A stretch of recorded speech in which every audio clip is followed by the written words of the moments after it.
आप सुन रहे हैं पॉकेट एफएम। मेरा नाम है पंकज जीना और मैं आपको सुनाने जा रहा हूँ कहानी एक थी शिरीन। ये इस कहानी का पहला भाग है। शिरीन की आंखें खुली तो वो खुद को एक नए माहौल में पाती है। उसके लिए ये माहौल बिल्कुल नया था।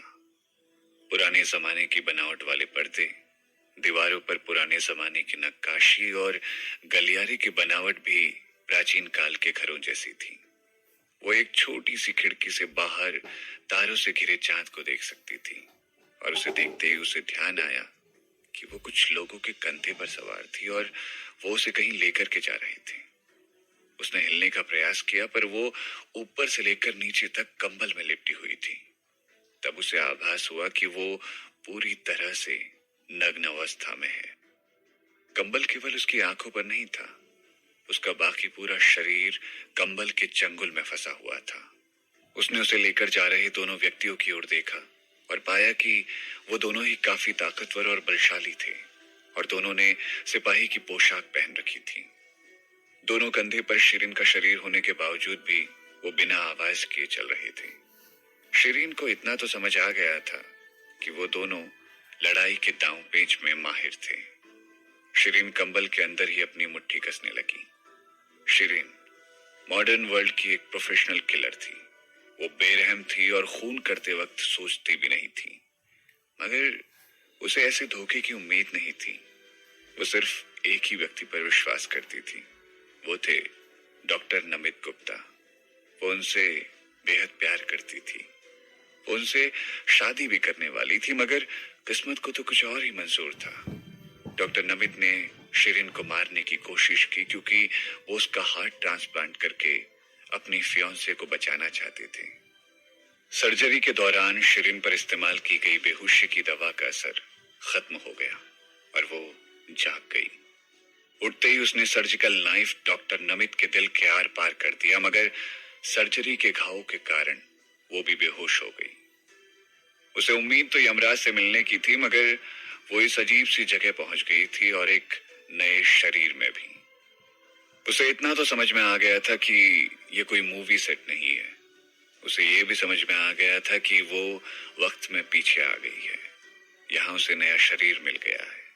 वो शरीर जो इस वक्त कंबल से लिपटा हुआ था और एक कमरे की ओर ले जाया जा रहा था। दोनों सिपाही पलक झपकते ही कमरे के दरवाजे के सामने खड़े हो गए। कमरे का दरवाजा अंदर की ओर खुला। बचाओ, नहीं, बचाओ, बचाओ मुझे। एक कम उम्र की लड़की जो उस कमरे में पहले से बेसहारा पड़ी हुई थी, जोर से चिल्लाई। उसकी आवाज सुनकर शिरीन अपने ख्यालों से बाहर आई और पूरे कमरे को नापसंद निगाहों से देखा। कमरा काफी आलीशान था। दीवारों पर काफी अच्छी नक्काशी की गई थी और दीवार के एक तरफ शिकार खेलते समय मारे गए बाघ का सर लगाया हुआ था। यह इस कमरे की शोभा को और ज्यादा बढ़ा रहा था। कमरे में पड़ी सारी चीजों में से सबसे अच्छी वस्तु एक बहुत बड़ा पलंग था, जिस पर उस समय दो जिस्मों का संगम चल रहा था। उस जिस्म की कश्मकश में ऊपर की तरफ 27 से 30 की उम्र का अच्छा दिखने वाला पुरुष था, जिसके लंबे बाल और काफी बलशाली शरीर था। उसके चेहरे पर एक हल्की सी मुस्कान थी। पुरुष के नीचे एक बहुत ही ज्यादा जवान, खूबसूरत और कम उम्र की लड़की थी, जिसका चेहरा देखते ही पता लग रहा था कि वो बिल्कुल भी लुत्फ नहीं उठा रही थी। वो काफी दर्द में थी और उसके बाल खराब हो चुके थे और वो पसीने से सराबोर थी। उसकी आवाज भी धीरे धीरे कम होती जा रही थी। ये देखकर शिरीन के चेहरे के सारे हाव भाव बदल गए और वो सोच में उलझ गई कि कौन है ये जालिम आदमी जो उस बच्ची के साथ ऐसा कुकर्म कर रहा था। अब शिरीन को दोनों लोग दूसरे कक्ष में ले गए, जबकि पलंग पर बैठे पुरुष को कोई फर्क नहीं पड़ा। वो उस छोटी बच्ची के जिस्म पर और ज्यादा जुल्म करने लगा। उस छोटी सी बच्ची की अब बस हो गई थी और वो चिल्लाते चिल्लाते बेहोश हो गई। वो आदमी पलंग के दूसरी ओर लेट गया और उस लड़की को लात मारकर नीचे फेंक दिया और जोर से गालियां देने लगा। हद है, नीचे पड़ी लड़की का पूरा चेहरा पीला पड़ चुका था। उसके मुंह से खून निकल रहा था। कोई नहीं जानता था वो जिंदा भी थी या नहीं। इसे ले जाओ और कब्रिस्तान के कुत्तों को खिला दो, किसी काम की नहीं थी ये। पलंग पर बैठे आदमी ने गुस्से से बोला। जी हुजूर, दो सिपाहियों में से एक सिपाही बोला और दूसरे सिपाही ने शिरीन का शरीर पलंग पर रख दिया और कहा, हुजूर, आपके लिए हम एक और लड़की लाए हैं। हुजूर ने उस कंबल में लिपटी लड़की की तरफ देखा और कहा, कितनी बदसूरत है ये, कहां से उठा ले आए हो तुम लोग इसे? शिरीन ने अभी तक अपने शरीर को नहीं देखा था।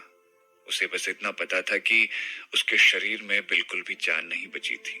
अगर वो लड़ने की कोशिश करेगी तो उसका ये नया शरीर सह नहीं पाएगा। इसीलिए उसने चुपचाप सब सहने का सोचा और सही मौका आने पर हमला करने का। दोनों सिपाहियों ने अपने सर झुका लिए और कहने लगे, हुजूर, इतने कम समय में हमें यही मिली और अगर गौर से देखें तो ये इतनी भी बदसूरत नहीं है और ये अभी भी कुमारी है हुजूर, और ये अभी अभी नहाकर भी आई है। हुजूर ने इशारे में ही दोनों सिपाहियों को जाने के लिए कह दिया और वो दोनों मृत बच्ची का शरीर लेकर शिरीन को वहीं छोड़कर वहां से चले गए। अब उस कक्ष में सिर्फ हुजूर और कंबल में लिपटी शिरीन रह गए थे। हुजूर ने कुछ देर उसे देखा और फिर उसकी आंखों में देखा और उसे उनमें बिल्कुल भी डर नजर नहीं आया और ना ही शिरीन उससे रहम की भीख मांग रही थी। हुकुम सिंह ये देखकर हैरान रह गया। उसने पूछा, तुम्हें डर नहीं लग रहा है? शिरीन ने उत्तर देते हुए कहा कि नहीं, मुझे तुमसे बिल्कुल भी डर नहीं लगता। शिरीन काफी चीजों से डरती थी, पर जो इंसान कुछ ही देर में मरने वाला हो, उससे तो वो बिल्कुल भी नहीं डरती थी। मैंने आज तक तुम जैसी हिम्मती लड़की नहीं देखी। वो फिर से शिरीन की तरफ देखता है और उसे एहसास होता है कि असल में वो लड़की काफी खूबसूरत थी। उसकी झील जैसी गहरी आंखें तारों की तरह चमक रही थी। हालांकि शिरीन जिस शरीर में थी वो काफी दुबला पतला सा था, मगर उसकी चमड़ी बर्फ से भी ज्यादा गोरी थी। वो शरीर काफी सुंदर था अगर हम उसके माथे पर पड़े बचपन के निशान को नजरअंदाज कर दें तो। हुकुम सिंह के पास अब कोई और चारा नहीं था। अभी उसने वो चरम सुख हासिल नहीं किया था तो उसने शिरीन के माथे पर पड़े बचपन के निशान को नजरअंदाज करने का सोचा। हुकुम सिंह एक आदमखोर भेड़िए जैसा था। उसने कसकर शिरीन के पेट को अपने पेट से दबाया और अचानक से छोड़ दिया और अपनी भारी आवाज में बोला, तुम सिर्फ एक बदसूरत लड़की नहीं हो, बल्कि नालायक हो और किसी काम की नहीं हो। अब वो अपनी सारी चिंताएं किनारे पर रखकर लुत्फ उठा सकता था। राज्य की सारी लड़कियां उससे डरती थी। आज तक कोई भी लड़की जिसके साथ उसने गलत काम किया था वो जिंदा नहीं बची थी। मगर शिरीन की बहादुरी और उत्तर देने की कला से वो काफी प्रभावित हुआ था। उसे शिरीन के शांत स्वभाव पर शक होने लगा था। उसे लगने लगा था कि ये लड़की युद्ध कला में निपुण है। मगर जब उसने उसके पेट में हाथ लगाया तो उसे एहसास हुआ कि इस लड़की में कोई गुण है ही नहीं। वो उसे एक चलता फिरता कूड़ेदान कहने लगा। उसने एक बार फिर से शिरीन की ओर देखा और कुछ सोचने लगा। फिर उसे याद आ गया कि उसने उसे कहाँ देखा था। उसे याद आ गया कि ये लड़की वजीर श्याम सिंह की पहली बीवी की सबसे छोटी बेटी थी। उसने कहा, वजीर श्याम सिंह की बेटी? ये सुनते ही शिरीन उस लड़की की सारी यादें देख सकती थी। हुकुम सिंह की बात ने चाबी की तरह काम किया था, जिससे उसकी सारी यादें खुल गई थी। इस शरीर की पुरानी मालकिन छोटे होते गुम हो गई थी और मिलने के बाद पता चला कि किसी बीमारी के कारण वो आजीवन कमजोर ही रहेगी। परिवार के सभी सदस्य उसे घृणा की नजरों से देखते थे। जब वो 3.5 साल की थी तब उसके माथे पर वो लाल निशान दिखना शुरू हो गया था। सब उन्हें बदसूरत बुलाते थे और उनसे नौकरों से भी बुरा सलूक किया करते थे। उसमें कोई खास बात नहीं थी। तभी उसकी सगाई राजकुमार रमाकांत राव के साथ कराई गई थी। वो यहाँ इसीलिए फंस गई थी क्योंकि दोनों सिपाहियों ने रमाकांत राव के नाम का एक झूठा पत्र उन्हें दिया था और उस सुनसान जगह पर बुलाया था। हुकुम सिंह शाही खानदान से थे, मगर सब जानते थे कि उनकी एक ही बुरी आदत थी, लड़कियों के साथ अय्याशी करने की। उन्हें ये करने की गंदी लत थी। अफवाह तो ये भी थी कि वो एक रात में 6 लड़कियों के साथ अय्याशी कर सकते थे। जिस भी लड़की के साथ वो अय्याशी करते, या तो वो मर जाती या वो पागल हो जाती थी और पूरी जिंदगी वैसे ही रहती थी। राज्य की सभी लड़कियां उससे डरती थीं। शिरीन के शरीर की असली मालकिन ने भी खुद को मारने की कोशिश की थी। शिरीन भी मॉडर्न वर्ल्ड में मर चुकी थी और अब इस शरीर की पुरानी मालकिन के बारे में उसे सब कुछ पता था, तो उसने सोच लिया था कि अब वो इस शरीर में एक अच्छी जिंदगी जिएगी। उसने सोच लिया था कि वो अपनी जिंदगी से बदसूरत नाम का शब्द ही मिटा देगी। ये सब सोचकर उसके चेहरे पर एक हल्की सी मुस्कान आ गई। कोई नहीं बता सकता था कि शिरीन कब क्या सोचती है। इधर हुकुम सिंह अभी भी शिरीन की ओर देख रहा था और उसके चेहरे पर आई मुस्कान देखकर उसे आभास हो गया था कि जिसे वो बदसूरत कह रहा था, उसकी मुस्कान काफी खूबसूरत और आकर्षक थी। वो मुस्कान देखते ही उतावला हो गया और हवस उसकी आंखों में झरने की तरह बह रही थी। हुकुम सिंह ने कंबल पर बंधी रस्सी खोल दी थी। रस्सी, क्या कमाल का औजार है ये।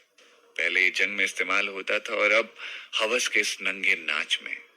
जैसे ही उसने कंबल हटाया, शिरीन का शरीर देखने के लिए उसे उसकी नजर धुंधली होती नजर आने लगी। शिरीन ने जोर से उसके निजी अंग पर लात मार दी और कंबल से उसका गला घोंटकर उसे मार डाला। बाहर से पहले सिपाही ने पूछा, मालिक आप ठीक तो है ना? शिरीन दूसरों की आवाज निकालने में माहिर थी। उसने सिपाही को अंदर आने को कहा और उसे पास बुलाकर हुकुम सिंह की तलवार से उसका गला काट दिया। और यही उसने दूसरे सिपाही के साथ भी किया। वहां से भागते वक्त उसे एक दासी ने देख लिया था, तो शिरीन को उसे भी मारना पड़ा। यह हुकुम सिंह की अय्याशी करने का खुफिया ठिकाना था, जिस कारण वहां सिपाहियों और दासियों की कमी थी। तभी शिरीन को वहां से भागने में ज्यादा मुश्किलें नहीं हुई। जब तक हुकुम सिंह की मौत की खबर फैली, तब तक शिरीन काफी दूर जा चुकी थी। शिरीन के पास इस वक्त कपड़ों के नाम पर सिर्फ कंबल ही था। फिर शिरीन ने अपनी जादुई शक्तियां इस्तेमाल करना शुरू कर दिया, एक जगह से दूसरी जगह जाने के लिए।